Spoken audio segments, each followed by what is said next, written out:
নমস্কার, আজকের এই বিশেষ অনুষ্ঠানে স্বাগত।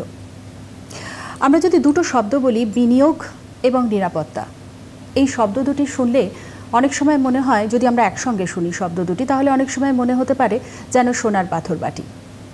কারণ বিনিয়োগ করতে গেলে ঝুঁকি থাকবেই। 100% নিরাপদ বিনিয়োগ বলে কি কিছু হয়? হয় না।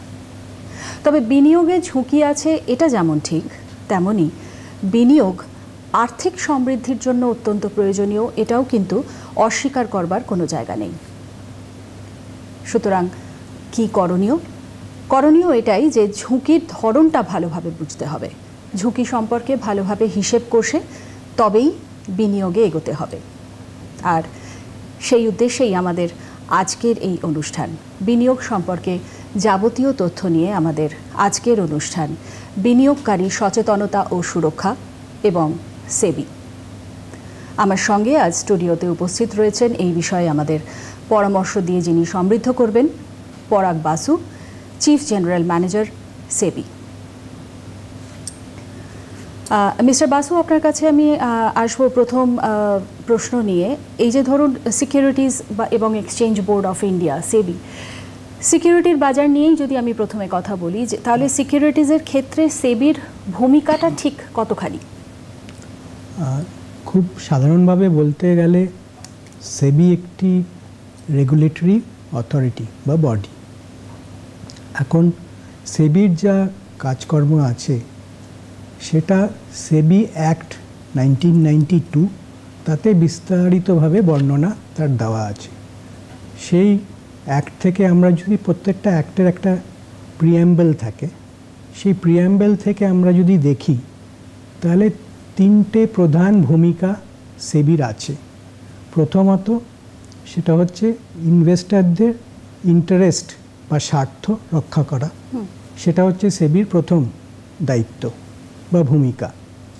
দ্বিতীয়ত সিকিউরিটিজ বাজার যাতে ডেভেলপ হয় সেটাও সেবির একটা দেখার বিষয় আছে। এবং তৃতীয় যেটা আছে সেটা হচ্ছে সিকিউরিটিজ মার্কেট যেটা আছে সেটা সেবির দায়িত্ব হচ্ছে রেগুলেট করা। এই যে একটা সিকিউরিটির বাজার, যেটা সিকিউরিটির বাজার বলছেন, এইটা আমাদের দেশে, ভারতবর্ষে এটার কি প্রয়োজন রয়েছে বা কেনই বা এর প্রয়োজন রয়েছে?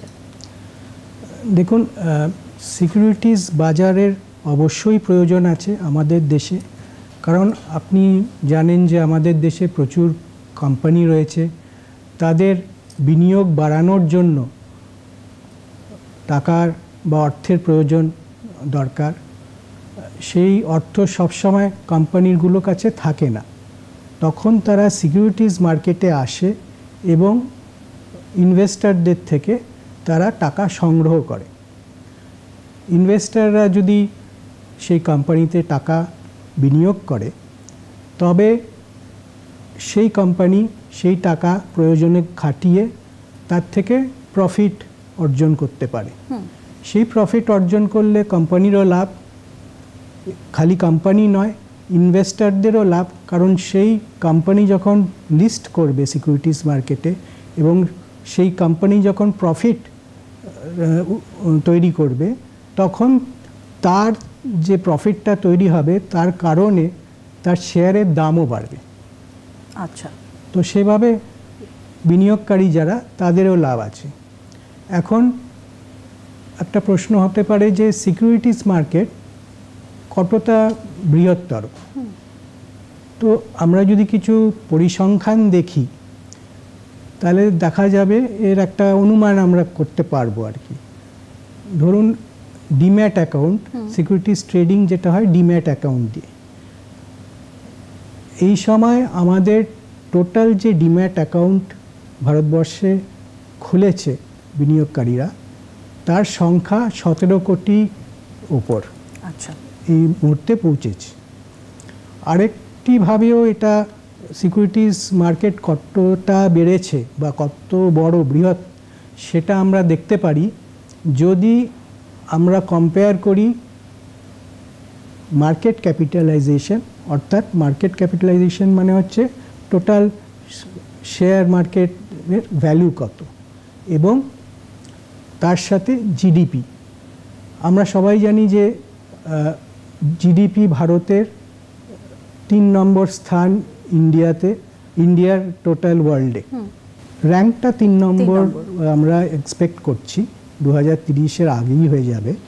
এখন আমরা যদি দেখি যে জিডিপি কত কারেন্টলি, জিডিপি এখন অ্যাবাউট $4.27 ট্রিলিয়ন। আচ্ছা। আর আমাদের ইন্ডিয়ার মার্কেট ক্যাপিটালাইজেশন সেটা কত? সেটা হচ্ছে প্রায় $4 কোটি ট্রিলিয়ন। তো সেটা যদি আমরা দুটো রেশিও দেখি 1.07 আসছে ফিগারটা, প্রায় সমান সমান বলতে পারেন আপনি। তো যেখানে জিডিপি এই মুহূর্তে 5 নম্বর ওয়ার্ল্ডে এবং সেটা ভবিষ্যতে গিয়ে আমরা এক্সপেক্ট করছি 3 নম্বরে গিয়ে দাঁড়াবে, তার প্রায় সেম অবস্থায় আছে আমাদের মার্কেট ক্যাপিটালাইজেশন। তো তার থেকে অনুমান করা যায় যে আমাদের সিকিউরিটিজ মার্কেট প্রেজেন্টলি তার সাইজ কতটা। যে সিকিউরিটিজ বাজার নিয়ে আমরা কথা বলছি স্যার, এটা আমরা জানছি যে এটা ক্রমবর্ধমান, ক্রমশ বাড়ছে আপনি বলছেন যে, এবং আমরা 2030-এর মধ্যে আমাদের একটা টার্গেটও রয়েছে যে জিডিপির ক্ষেত্রে 3rd র্যাঙ্ক অ্যাচিভ করবার। একটু জেনে নেব, এই যে ধরুন বাজারটা বাড়ছে, এটা তো একটা ডিজাইন অনুযায়ী চলে, একটা নকশা অনুযায়ী চলে, এবং প্রযুক্তি এখন সব জায়গায় ব্যবহার হচ্ছে। সেক্ষেত্রে এই বাজারের ডিজাইন বা নকশা উন্নত করার ক্ষেত্রে প্রযুক্তি কিভাবে ব্যবহার হয়? যদি আমরা একটু সেবির ইতিহাসটা দেখি তাহলে আমরা দেখব যে সেবির প্রথম থেকেই টেকনোলজি বা প্রযুক্তি তার কাজকর্মে বড় একটা ভূমিকা নিয়েছে। 1994-এর আগে এই যে সিকিউরিটিজ মার্কেট বা শেয়ার মার্কেটে যে ট্রেডিংটা হতো সেটা ওপেন আউটক্রাই সিস্টেম হতো বা ফিজিক্যালভাবে ট্রেডিংটা হতো।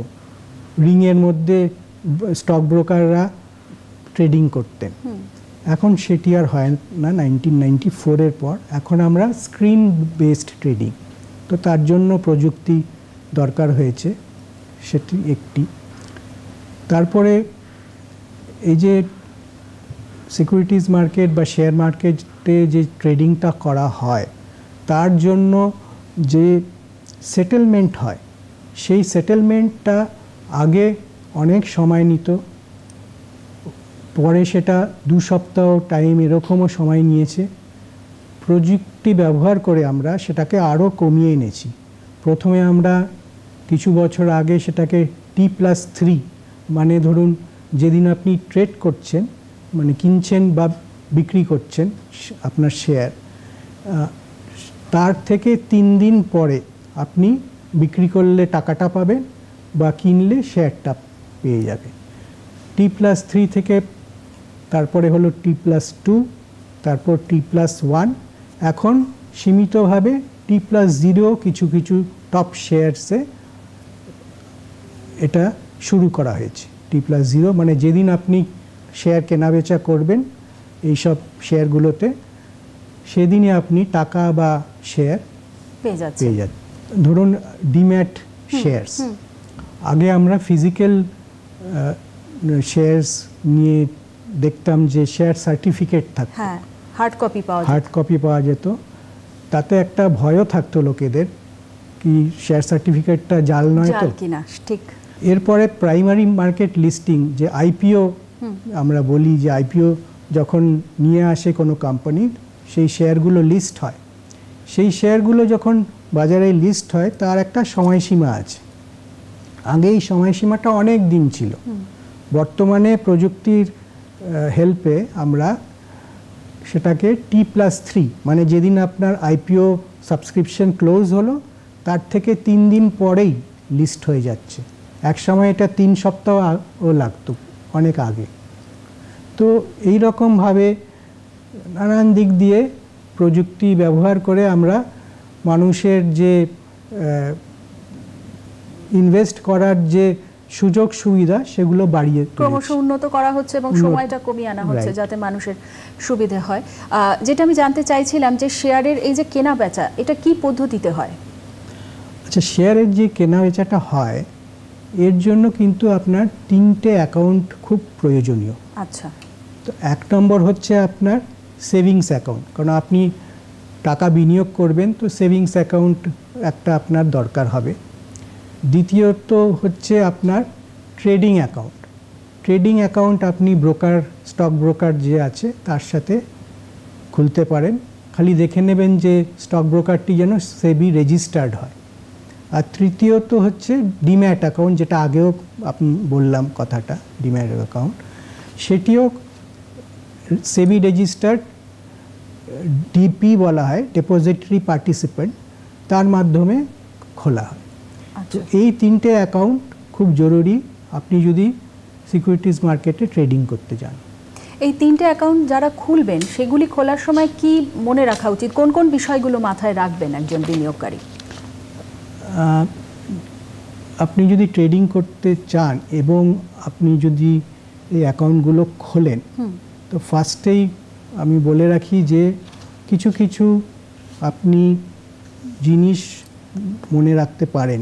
সেটি হলো যে আপনি যেই স্টক ব্রোকারের মাধ্যমে সিকিউরিটিজ মার্কেটে এন্টার করতে চান, দেখে নেবেন যে সেই স্টক ব্রোকার সেবির সাথে রেজিস্টার্ড আছে কি না।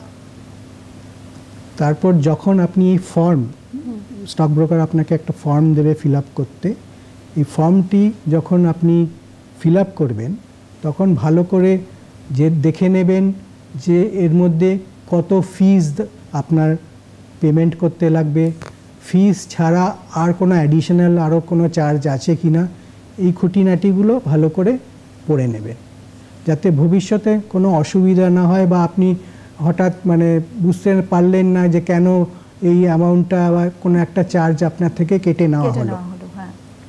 3 নম্বর আরেকটি ইম্পর্টেন্ট যেই জিনিস আপনার দেখা উচিত ফর্ম ফিল আপের সময়, সেটা হলো আপনাকে টার্মস অ্যান্ড কন্ডিশনস, আপনি যে শেয়ার ট্রেডিং করবেন সেই টার্মস অ্যান্ড কন্ডিশনস আপনি ভালো করে পড়ে নেবেন। শর্তাবলীগুলি যদি আপনি না বুঝতে পারেন তাহলে আপনার যেই স্টক ব্রোকার আছে তাকে ভালো করে জিজ্ঞেস করে নেবেন। এবং ফর্মে আপনার নাম, ঠিকানা, মোবাইল নাম্বার, ইমেল আইডি এগুলো কিন্তু খুব কেয়ারফুলি সঠিকভাবে দেবেন, কারণ বিশেষত যদি আপনার ইমেল আইডি বা মোবাইল নম্বর ভুল থাকে তাহলে অনেক সময় নোটিফিকেশন বা মেসেজ দেয় স্টক ব্রোকার নানান বিষয়, সেগুলি কিন্তু আপনি পাবেন না।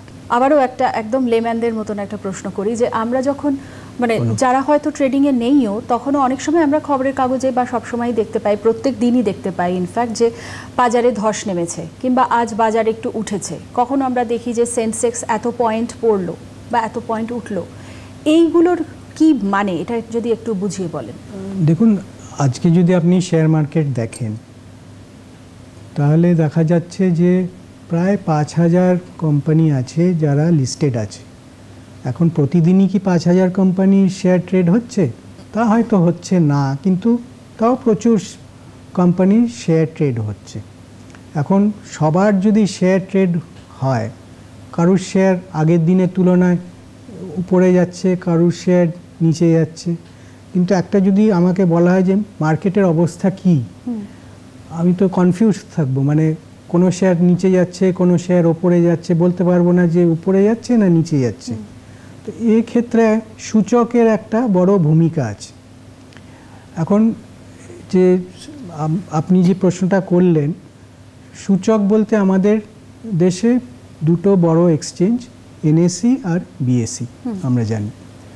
এনএসির যে প্রধান সূচকটা সেটা হচ্ছে নিফটি 50, আর বিএসির হচ্ছে সেন্সেক্স। নিফটি 50 50টি শেয়ার স্টক কোম্পানির শেয়ার নিয়ে তৈরি, এবং সেন্সেক্স হচ্ছে 30টি কোম্পানি। এখন কোন কোম্পানিগুলো আছে এতে? নানান সেক্টর, ইন্ডাস্ট্রিয়াল সেক্টরের নানান কোম্পানির, বড় কোম্পানিগুলো যেগুলো বেশি ট্রেড হয়, মার্কেট ক্যাপ বেশি হয়, লিকুইডিটি ভালো আছে, তাদের নিয়ে একটি তালিকা তৈরি করে এক্সচেঞ্জগুলো। এবং এই 50টি বা 30টি শেয়ার কিভাবে ওঠানামা করছে সেইটি দেখে সূচকটা তৈরি করা হয়। তো সূচক যদি উপরের দিকে যায় ইন্ডেক্স, তাহলে আমরা বলি মার্কেট আজকে ঊর্ধ্বগামী উঠছে, বা যেটা বলি বুলিশ রান। আর বেয়ারিশ বলি যখন ওটা নিম্নগামী থাকে বা নিচের দিকে যায়। যারা বিনিয়োগ করতে যাচ্ছেন যে কোনো কোম্পানিতে, তাদের বিনিয়োগ করার ক্ষেত্রে কোন কোন বিষয়গুলি জানতে হবে বা মনে রাখতে হবে? প্রধানত 3টে জিনিস মাথায় রাখা উচিত ব্রডলি যদি আমি দেখি। একটি হচ্ছে সেফটি। প্রথমত দেখব যে কোন শেয়ারে আমি বিনিয়োগ করতে যাচ্ছি, শেয়ারটি লিস্টেড তো এটা আমি একটা আমার নিজের সেফটির জন্য দেখে নেব, নিরাপত্তার জন্য। তারপর আমাকে দেখতে হবে যে দামটা যে বাড়ছে উঠছে, এই যে ডিসকাশনটা আমরা করলাম, সেই দামটা বাড়া ওঠার জন্য দামে হেরফের হতে পারে না, কিন্তু এটা সঠিক দামে আমি কিনছি তো, মানে আমার থেকে যেই দামটা নেওয়া হচ্ছে সেটি সঠিক তো, মানে সারাদিনে ওই দামটা ছিল, ওই সময় যেই সময়ে আমি কিনছি কোনো শেয়ার, ঠিক ওই সময় ওই দামটাই ছিল তো, নাকি অন্য কোনো দাম ছিল, দাম কম ছিল কিন্তু আমার থেকে বেশি নেওয়া হলো। এই জিনিস তো আমি সেফটি জিনিসটা প্রথমে দেখব। তারপর সেকেন্ড যে জিনিসটা দেখব সেটা হচ্ছে লিকুইডিটি বা তরলতা।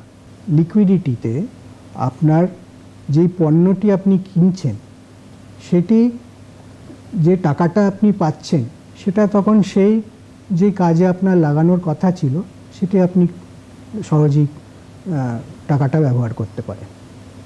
নেক্সট আমরা যেটা ইম্পর্টেন্ট জিনিস যেটা মাথায় রাখা উচিত সেটা হচ্ছে রিটার্ন কতটা দিচ্ছে। আমি তো বিনিয়োগ করেছি কিছু টাকা, এর উপর আমি কতটা রিটার্ন পেলাম। এখন আমি যদি রিটার্ন এর কথা বলি তাহলে দেখতে হবে যে রিটার্নটা আমি যে পাবো এই রিটার্নটা ভবিষ্যতে আমি ইনফ্লেশন রেটটাকে কি বিট করতে পারবো। তো আমি যদি দীর্ঘমেয়াদীভাবে বিনিয়োগ করি তাহলে আমরা দেখব যে এই রিটার্নটা দিলে আমি কিন্তু ইনফ্লেশন বিট করতে পারবো। অনেকেই মিউচুয়াল ফান্ডে আজকাল বিনিয়োগ করেন এবং এটা অনেক সময়ই আমরা শুনি যে এখনকার দিনে বিনিয়োগ করার ক্ষেত্রে সবচেয়ে সুরক্ষিত এবং লাভজনক জায়গা এই মিউচুয়াল ফান্ড। মিউচুয়াল ফান্ড সম্পর্কে যদি আমাদের একটু বলেন যে মিউচুয়াল ফান্ড বিষয়টা কি এবং এক্ষেত্রে কিভাবে বিনিয়োগ করতে হয়। দেখুন, বিনিয়োগকারী দু রকমের হতে পারে। এক বিনিয়োগকারী যার নলেজ আছে, সে মার্কেট ভালো বোঝে, কোম্পানির সম্বন্ধে তার ভালো আইডিয়া আছে, সে ডাইরেক্টলি সেই কোম্পানিতে ইনভেস্ট করতে পারে। আরেকজন হচ্ছে যে অতটা বোঝে না, মার্কেট সম্বন্ধে তার জ্ঞান সীমিত, খুবই সীমিত। তার ক্ষেত্রে মিউচুয়াল ফান্ড একটা প্রোডাক্ট যেটা খুবই উপযোগী। তো এই প্রোডাক্টে কি হয়, আপনি আপনার মূলধন যেটা আছে ওটা ইনভেস্ট করলেন, আরও অনেকে ইনভেস্ট করে। ফান্ড ম্যানেজার থাকে মিউচুয়াল ফান্ড কোম্পানি, সেই ফান্ড ম্যানেজার এই আপনার যে এবং অন্যান্য লোকেরা যারা ইনভেস্ট করেছে এই টাকাটা ওরা ম্যানেজ করে এবং আপনার হয়ে এই টাকাটা অন্যান্য কোম্পানি বা বন্ড বা ডেট ইনস্ট্রুমেন্টে তারা এটি বিনিয়োগ করে এবং এর উপর যে রিটার্নটা পায় সেটা সবার মধ্যে ভাগ হয়ে যায়। বেশ, ঠিক। মিউচুয়াল ফান্ড যেরকম একটা প্রোডাক্ট, সেরকম আমরা জানি যে এসআইপি বা এসডব্লিউপি এগুলোও প্রোডাক্ট। এই ক্ষেত্রে এগুলোর ব্যবহার সম্পর্কে যদি একটু বলেন। এক হচ্ছে আমরা একটা লামসাম অ্যামাউন্ট ইনভেস্ট করে দিলাম, সেটা আমরা করতেই পারি কোনো মিউচুয়াল ফান্ডে, সেটি একরকম ইনভেস্টমেন্ট। আরেকজন যার ধরুন রেগুলার ইনকাম আছে এবং মেয়াদ যেটা প্রথমে যদি উনি ঠিক করেন 20 বছর করবেন, বা সেটাকে কমিয়ে 15 বছরও করতে পারেন, আবার বাড়িয়ে 30 বছরও করতে পারেন। এই ফ্লেক্সিবিলিটি এসআইপি, এটাকে এসআইপি ইনভেস্টমেন্ট বলে, সিস্টেমেটিক ইনভেস্টমেন্ট প্ল্যান। এই ইনভেস্টমেন্ট খুবই উপযোগী তার পক্ষে। এতে কি হয়, রিটার্নটা পায়, প্লাস মার্কেটে যে উপরে যাওয়া নিচে যাওয়া যেটা আমরা ডিসকাস করলাম, এর থেকে তার ইনভেস্টমেন্টটা অনেকটা সুরক্ষিত থাকে। আর এসডব্লিউপিটা হলো আপনার সিস্টেমিক উইথড্রয়াল প্ল্যান। আচ্ছা, এই ক্ষেত্রে কি হয়, আপনার ধরুন মূল রাশি, ধরুন এসআইপি করেছেন আপনি, করে 30 বছর পর আপনার 1 কোটি টাকা জমা হয়েছে, তখন আপনি দেখলেন যে আপনার আর কোনো ভবিষ্যতে কোনো ইনকাম নেই, কিন্তু আপনার এখনও লংজিভিটি আছে, আপনি ধরুন আরও 20 বছর অনায়াসেই বাঁচবেন, সেই ক্ষেত্রে আপনি কি করতে পারেন, SWP করতে পারেন, স্কিমে লাগালেন। সেখানে আপনি, আপনার কাছে যদি 1 কোটি টাকা থাকে, সেই 1 কোটি টাকাটা লাগালে এবং বললেন যে আগামী 20 বছর ধরে আমাকে ধরুন 50,000 বা 60,000 আপনার যা অনুযায়ী যা দরকার হবে, প্রয়োজন হবে, সেই অনুযায়ী আপনি টাকাটা সেখান থেকে মিউচুয়াল ফান্ড থেকে নিলেন। মিউচুয়াল ফান্ড আপনাকে প্রতি মাসে ধরুন ওই টাকাটা আপনাকে দেব এবং ব্যালেন্স যেই টাকাটা থাকবে সেটা কিন্তু বাজারে ইনভেস্ট হবে এবং আপনি তার উপরও কিন্তু রিটার্নস পাবেন। শেয়ার বাজার নিয়ে আমরা জানি যে নানা ধরনের অভিযোগ থাকে, বিশেষ করে ফ্রড জাতীয় নানা ধরনের অভিযোগ থাকে, বা ঠকে যাওয়া বা ভুল কিছু সিদ্ধান্ত নিয়ে ফেলা, তার ক্ষেত্রে কি করবে, এই ধরনের কোনো অভিযোগ থাকলে বিনিয়োগকারীরা কোথায় যাবেন, কোথায় সেই অভিযোগ তারা নথিবদ্ধ করবেন? প্রথমে বলি, শেয়ার মার্কেটে ট্রেডিং করতে গেলে নিশ্চয়ই অভিযোগ থাকতেই পারে। প্রথম, ইন্টারমিডিয়েরি যাদের মাধ্যমে ট্রেডিংটা করা হয়েছে, কোনো আপনার অভিযোগ যদি থাকে তাদের সাথে ব্যাপারটা আপনি ডিসকাস করতে পারেন এবং তাদের কাছে অ্যাপ্লিকেশন করতে পারেন। সেখানে যদি সমাধান হয়ে যায় তাহলে তো ব্যাপারটা হয়ে মিটে গেল। আর তারা যদি আপনার প্রবলেমটা সলভ করতে ঠিক না পারে, তখন সেবির একটি স্কোরস প্ল্যাটফর্ম আছে যেখানে আপনার অ্যাপ্লিকেশন আপনি জমা দিতে পারেন, ডিটেলস দেওয়া আছে। সেই স্কোরস প্ল্যাটফর্মে আপনার যে কমপ্লেন্টটি আছে তার স্ট্যাটাস কি আপনি নিয়মিত দেখতে পারেন, কতটা এগোলো, কতটা সমাধান হলো, এবং আপনাকে সেই ইন্টারমিডিয়েরি আলটিমেটলি কমপ্লেন্টটা রিজলভ করে জানিয়ে দেবে যে আপনার সলভ হয়েছে কি হয়নি প্রবলেমটা। এছাড়া ধরুন আপনি যেই সমাধানটা আপনার ইন্টারমিডিয়েরিটা বলল সেটা আপনি যদি সন্তুষ্ট না থাকেন, একটি স্মার্ট ODR সিস্টেম আছে যেটা ডিসপিউট রেজলিউশন সিস্টেম বলে, যেটি ব্যবহার করে কনসিলিয়েশন এবং আরবিট্রেশন এর মাধ্যমে আমরা আপনার ডিসপিউটটাকে সলভ করতে পারি। এটি একটি অনলাইন প্ল্যাটফর্ম, এর মাধ্যমেও আপনার যে কমপ্লেন্টটি আছে এটা সলভ হতে পারে।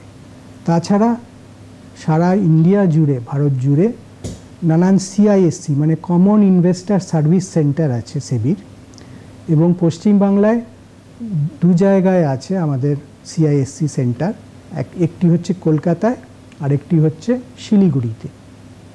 তাছাড়া একটি অ্যাপ আছে আমাদের, সারথি অ্যাপ নাম আছে তার।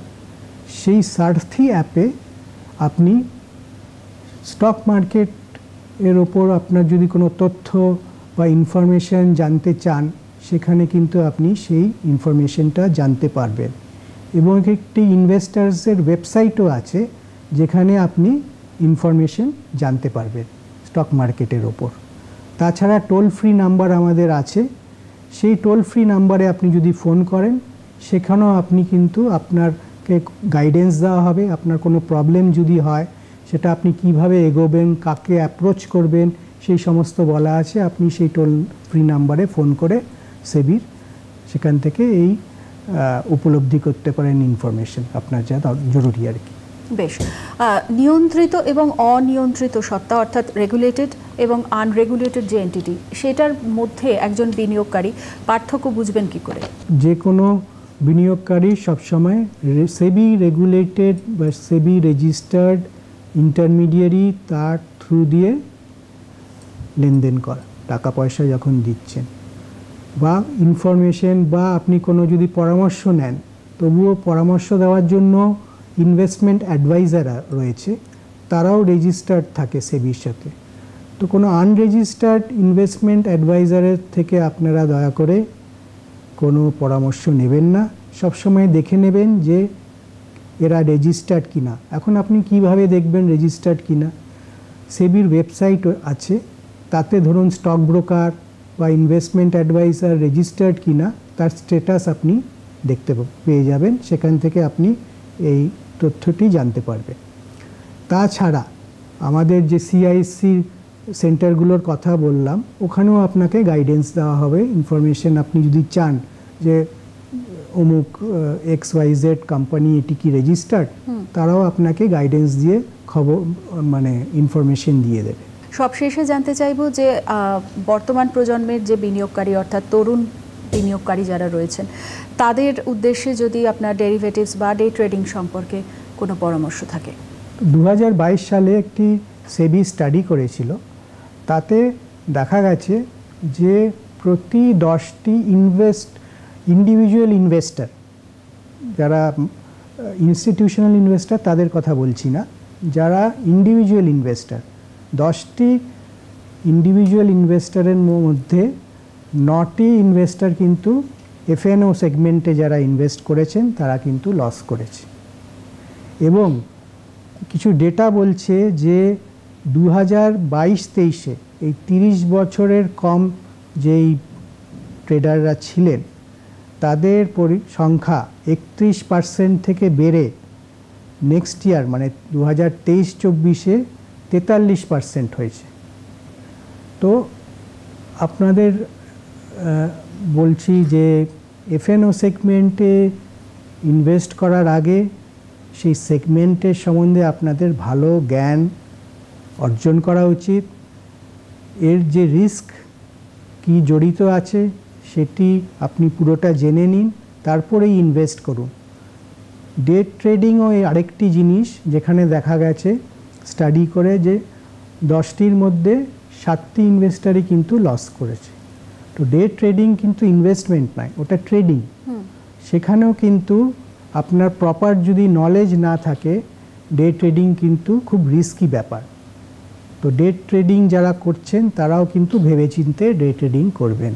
আপনারা সকলেই জানেন যে জীবনের যে কোনো ক্ষেত্রেই সচেতনতার কোনো বিকল্প নেই, আর যেখানে আর্থিক লেনদেন জড়িত সেখানে তো সাবধান হতেই হবে। তাই অবশ্যই বিনিয়োগ করুন, তবে ভেবেচিন্তে এবং সবটা জেনে। সমৃদ্ধ হয়ে উঠুন আপনি, সমৃদ্ধ হয়ে উঠুক দেশ। নমস্কার। নমস্কার।